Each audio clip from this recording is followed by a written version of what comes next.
There was a wood called the Carter Hall Wood, and deep within that wood there was a circle of grass, and a well stood on the grass, and there were beautiful roses that grew there. And it was said that the elves came there, and people who went through the wood lost their money or their clothes, and some were never seen again. Now on the edge of the forest there was a castle, and the youngest daughter of the castle was named Janet, and Janet was not afraid of anything. One day she tucked up her long skirts and braided her long hair, and she went to Carter Hall Wood, and found the circle of grass and the well, and saw roses more beautiful than any she had ever seen there. They were pink and coral red, white and yellow, and even lavender, and she reached out and plucked a yellow rose. And there stood before her a young knight all dressed in green, and he said, "Who gave you leave to pick a rose?" And Janet said, "This wood belongs to my father and his father before him, and I need ask leave of no man to pluck a rose."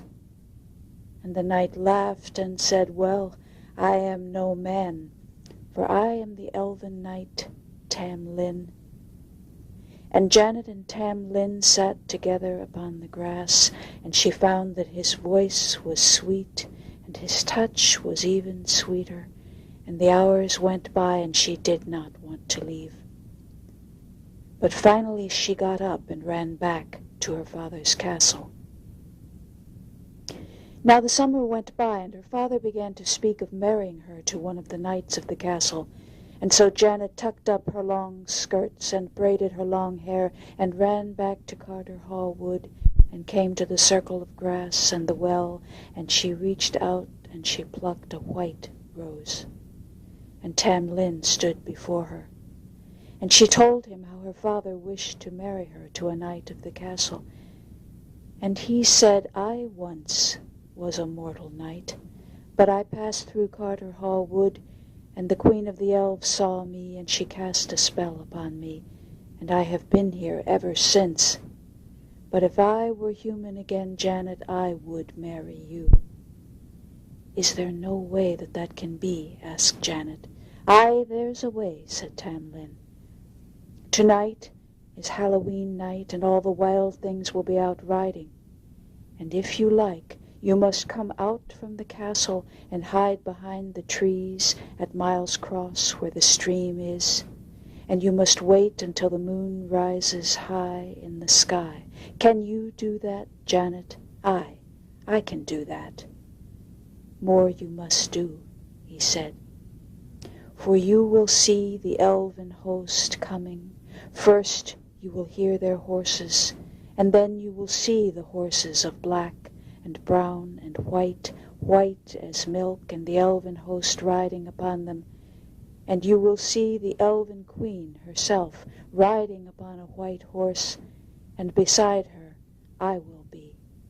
I will be a knight dressed in green with one glove on and one glove off, and you must come and pull me from my horse and hold me fast. Can you do that, Janet?" "Aye, I can do that." "More you must do," said Tamlin, "for the elves will change me into many shapes, but you must not let go, and finally they will change me into a burning, fiery branch, and you must throw that branch into the stream by Miles Cross and hold me tight. Can you do that, Janet?" "Aye, I can do that." And Janet went back to the castle, and that night, when all the people of the castle and of the village had shuttered their windows and barred their doors against the wild things and the sounds of that night, Janet went out, and she hid behind the trees by the stream at Miles Cross, and she waited as the moon rose in the sky and the stars were brilliant, and then she heard the sound of horses, and as she watched, a troop of elves mounted upon black horses came by, and then brown horses, and their faces were uplifted to the stars so that the starlight shone upon them, and they were beautiful. And then came a troop of white horses, white as milk, and she saw the elven queen herself, and she thought that she had never seen anyone so beautiful. Beside her rode a knight with one glove on and one glove off, and Janet took a deep breath and ran to that knight and pulled him from his horse and held him tight, and a great shriek went up from the elven host, but she would not let go. Thunder rumbled through the air, and the stars flashed bright as daylight, and she found that she held a great wolf in her arms, its jaws snapping in her ears, its fur against her skin, but she would not let go. And then she found that she held the great coils of a snake, its leathery hide against her arms, but she held fast, and she would not let go. And finally she held a burning, fiery branch in her hand, and she threw it into the water, into the stream by Miles Cross. And there stood Tamlin, naked as the day he was born. And she went to him into the water and threw her cloak about him and put her arms around him. Now the elven queen on her white horse rode down to the water's edge, and first she was angry, and then she was sad. And she said, "Tamlin, you have betrayed me."